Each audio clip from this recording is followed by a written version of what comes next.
안녕하세요. 사연을 시작하기에 앞서 구독과 좋아요 부탁드려요. 감사합니다. 사연 시작해 볼게요. 지금 생각해봐도 그때 일이 생생해요. 딸이 16살이던 그 해 가을이었죠. 남편은 원래 다정한 사람이 아니었어요. 퇴근하고 집에 와서도 딸이 아빠라고 달려가도 귀찮다는 듯이 밀어내기 일쑤였어요. 그래도 바람을 피울 줄은 몰랐어요. 남편이 점점 늦게 들어오고 주말에도 일이 있다며 나가는 일이 잦아졌을 때도 그냥 넘어갔어요. 딸 앞에서 부부싸움하는 모습은 보여주고 싶지 않았거든요. 그런데 결국 들통이 났죠. 그것도 딸이 목격한 최악의 상황에서요. 그날 남편이 갑자기 집에 들어와서 이혼하자고 했어요. 다른 사람을 만나고 있다고, 이제 더 이상 이 생활 못하겠다고 했어요. 미안하다는 말은 전혀 없고 오히려 당연하다는 듯이 말하는 거예요. 딸은 제가 키우고 자기는 새 출발할 거라고 했어요. 그때부터 매일이 전쟁이었어요. 저는 딸을 생각해서라도 이혼은 안 된다고 했지만 남편은 이미 마음을 정한 상태였어요. 매일같이 도장 찍으라고 닥달하고 제가 거부하면 소리를 지르고 급기야는 손까지 들었어요.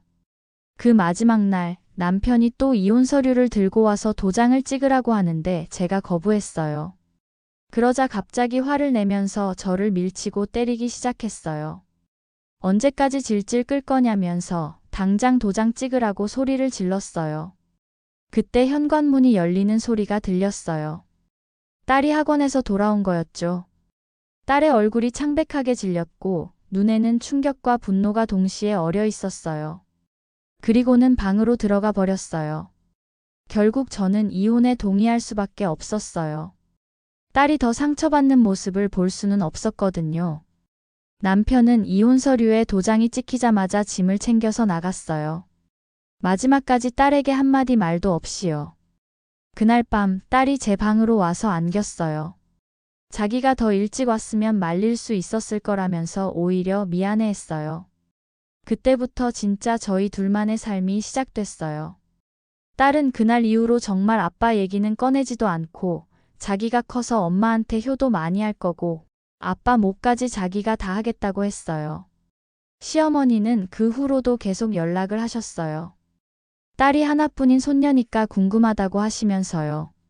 처음에는 좀 어색했지만 시어머니도 남편이 잘못한 걸 알고 계셨고 저희를 많이 도와주셨어요.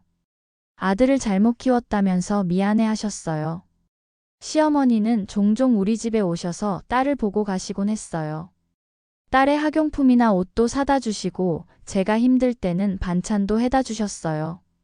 딸의 근황도 항상 궁금해 하셨고 딸도 할머니는 좋아했어요. 시어머니는 저와 남편이 이혼했지만 여전히 가족처럼 대해주셨어요. 그렇게 10년이 흘렀어요. 딸은 대학교를 졸업하고 좋은 회사에 취직해서 열심히 일했어요. 그러던 중 소개로 만난 치과 의사와 결혼하고 싶다고 했어요. 정말 반듯하고 딸한테 잘하는 모습이 보기 좋았어요. 예비 사위 집안은 꽤 잘 사는 편이었어요. 그래서 혹시나 반대하시진 않을까 걱정이 많았죠. 그런데 예상과는 다르게 오히려 상견례 때 사돈어른들이 혼자서 딸을 이렇게 훌륭하게 키우셨다니. 정말 대단하다고 하시는데 눈물이 날 뻔했어요. 결혼식 준비가 한창이던 어느 날 갑자기 초인종이 울렸어요. 10년 만에 전 남편이 나타난 거예요. 희정이가 의사 집안이랑 결혼한다면서? 나중에 알고 보니 시어머니한테서 들었던 거였어요. 그러더니 갑작스럽게 미안하다고, 그때 자기가 정신이 나갔었다고, 이제라도 용서해 줄 수 없냐고 했어요. 결혼식에 가고 싶다고, 아빠로서 딸의 결혼식에 참석하고 싶다고 했어요. 그때 딸이 회사에서 돌아왔어요. 전 남편을 보고는 얼굴이 굳어졌어요. 이혼 안 하겠다는 엄마 때려서 이혼 도장 찍게 한 건 그쪽이죠. 이제 와서 뻔뻔하게 미안하다고 하면 없던 일이 돼요? 전 그날 이후로 아빠 죽었다고 생각하고 살았으니 앞으로 나타나지 마세요. 딸의 단호한 말에 전 남편은 더 이상 할 말이 없어 보였어요. 그 후로도 몇 번 더 찾아왔지만 딸은 절대 만나주지 않았어요. 전 남편이 저한테 제발 딸이랑 풀 수 있게 도와달라고 그동안 정말 후회하며 살았다고 했어요. 그런데 나중에 알고 보니 그 여자와 헤어지고 도박에 빠져서 힘든 생활을 하고 있었던 거였어요. 시어머니한테서 딸이 의사와 결혼한다는 소식을 듣고 사위 덕을 보려고 한 것 같았어요. 시어머니도 그 사실을 알고 나서는 정말 분노하셨어요. 내가 그 아이를 완전히 잘못 봤어. 딸을 그리워한다고 해서 정말 뉘우치는 줄 알았는데 알고 보니 돈 때문이었다니. 내 평생 이렇게 부끄러운 적이 없어. 시어머니는 그 이후로 전 남편과 완전히 연락을 끊으셨어요. 내가 너무 순진했어. 이제 진짜 아빠 노릇을 하고 싶어 한다고 생각했는데 결국 돈 때문이었구나. 이제 나는 그런 아들 없다고 생각하고 살 거야. 딸은 이미 다 알고 있었어요. 결혼식이 다가올수록 전 남편의 방문은 더 잦아졌어요. 결혼식에 혼주로 앉게 해달라고 딸의 인생에서 가장 중요한 날인데 아빠가 없으면 안 되지 않냐고 했어요. 급기야는 예비 사위한테까지 연락을 하려고 했어요. 그 소식을 들은 딸이 정말 화를 냈어요. 정말 끝까지 민폐를 끼치려고 한다고 그냥 자기한테 맡겨달라고 했어요. 며칠 후 딸이 전 남편에게 만나자고 연락을 했어요. 조용한 카페에서 만났는데 저도 함께 갔어요. 전 남편은 정말 기대에 찬 표정으로 와 있었어요. 딸이 드디어 마음을 열었다고 생각하는 모양이었어요. 하지만 딸은 할 말이 있어서 만나자고 한 거라고 착각하지 말라고 했어요. 그동안 저를 몰래 지켜봤다고 하셨죠? 거짓말하지 마세요. 할머니한테서 가끔 소식만 들었을 뿐이잖아요. 그냥 환심을 사려고 거짓말하신 거죠. 딸의 말에 전 남편의 얼굴이 굳어지기 시작했어요. 당신이 그 여자랑 어떻게 살았는지, 언제 헤어졌는지, 요즘 도박 때문에 힘들어한다는 것도 다 들었어요. 정말 딸이 모든 걸 다 알고 있었어요. 아마 시어머니와 제가 하는 대화를 다 들었던 모양이에요. 전 남편은 할 말을 잃고 있었고요. 그 여자와 헤어진 후에도 도박에 빠져서 빚을 많이 졌죠. 왜인지 아세요? 책임감이 없는 사람이니까요.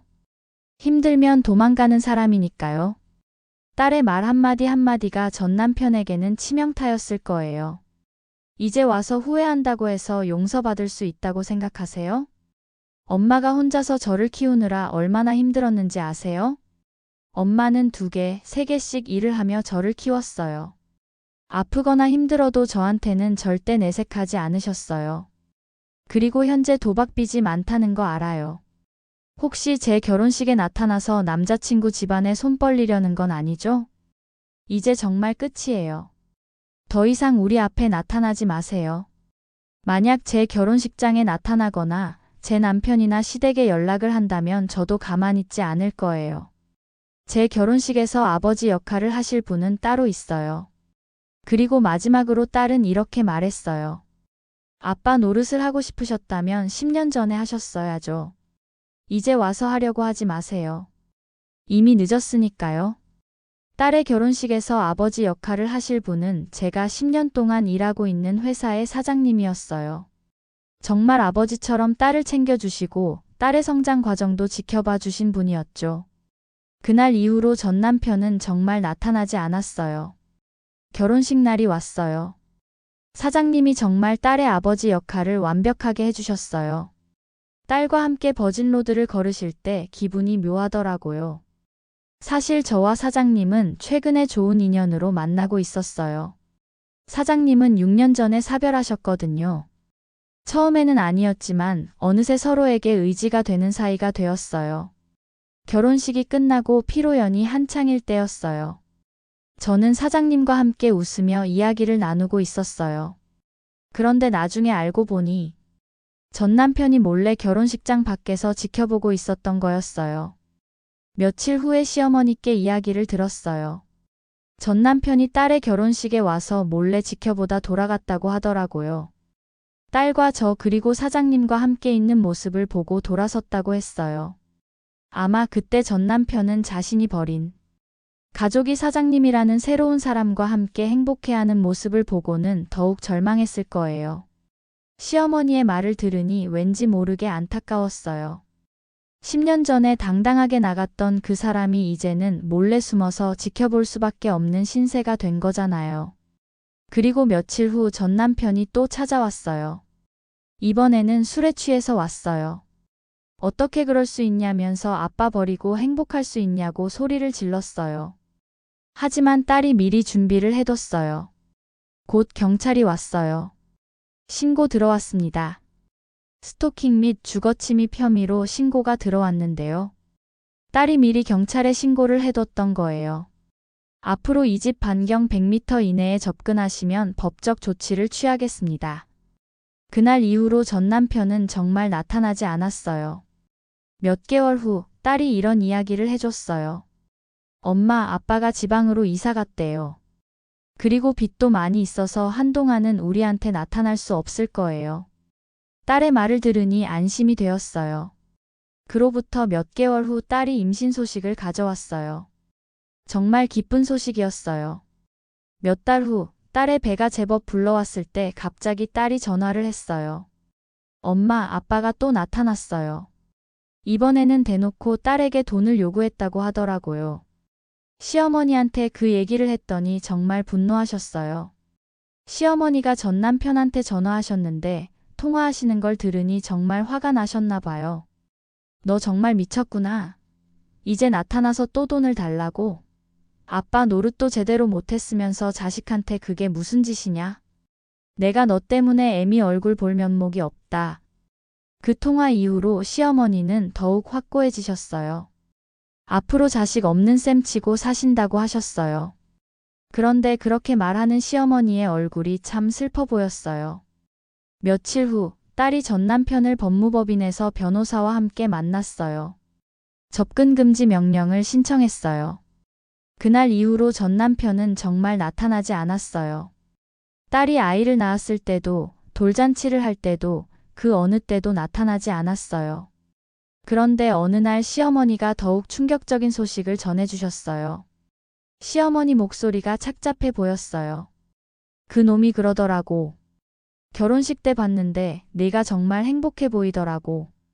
자기가 10년 동안 버린 자리를 다른 남자가 채우고 있는 걸 보니까 정말 후회된다고 하면서 울더라고. 그제서야 알겠었어요. 전 남편이 결혼식장에서 본 건 딸의 결혼식만이 아니었던 거예요. 저와 사장님이 함께 있는 모습, 제가 정말 행복해하는 모습을 다 본 거였어요. 그래서 내가 그랬지. 그때 나갈 때는 언제고 이제 와서 후회해봤자 뭐하냐. 며느리는 이제 새로운 행복을 찾았는데 너 때문에 방해받을 이유가 없다고 했어. 시어머니의 말을 들으니 전 남편이 얼마나 비참했을지 상상이 됐어요. 자신이 버린 가족이 자신 없이도 이렇게 행복하게 살고 있는 모습을 몰래 숨어서 지켜볼 수밖에 없었던 거잖아요. 그 놈이 마지막에 이런 말을 하더라고. 지가 가진 소중한 걸 다 버리고 나왔는데 이제는 돌아갈 곳도 없고 받아줄 사람도 없다면서 또 울고. 한심한 녀석. 시어머니도 마음이 아프셨나 봐요. 그래도 내가 그랬어. 네가 선택한 거니까 동정받을 생각하지 말라고. 정말 냉정하게 말했지만 내 마음도 편하지는 않더라고. 그런데 내 자식인데도 용서가 쉽지 않구나. 여자의 도박에 어디서부터 잘못된 건지. 전 남편은 이제 친어머니마저 등을 돌린 상황이 된 거였어요. 정말 완전히 혼자가 된 거죠. 지금 저희는 정말 행복하게 살고 있어요. 딸은 자신의 일을 통해 다른 사람들을 도우며 보람을 느끼고 있고 손자는 건강하게 자라고 있어요. 딸이 어른이 되어서 한 말이 있어요. 엄마, 아빠는 저희를 버리고 도망갔지만 지금은 저희가 아빠를 놓아준 거예요. 더 이상 상처 주지 못하게.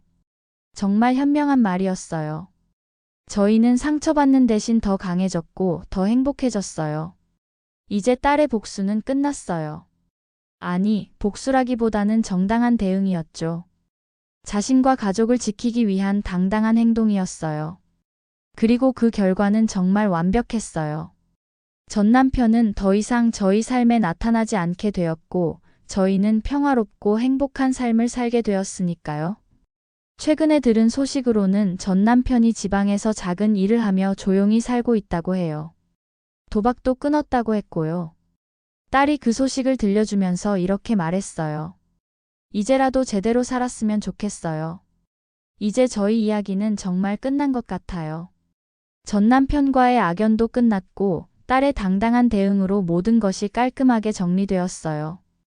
그리고 저희는 새로운 가족들과 함께 더욱 행복한 삶을 살아가고 있어요.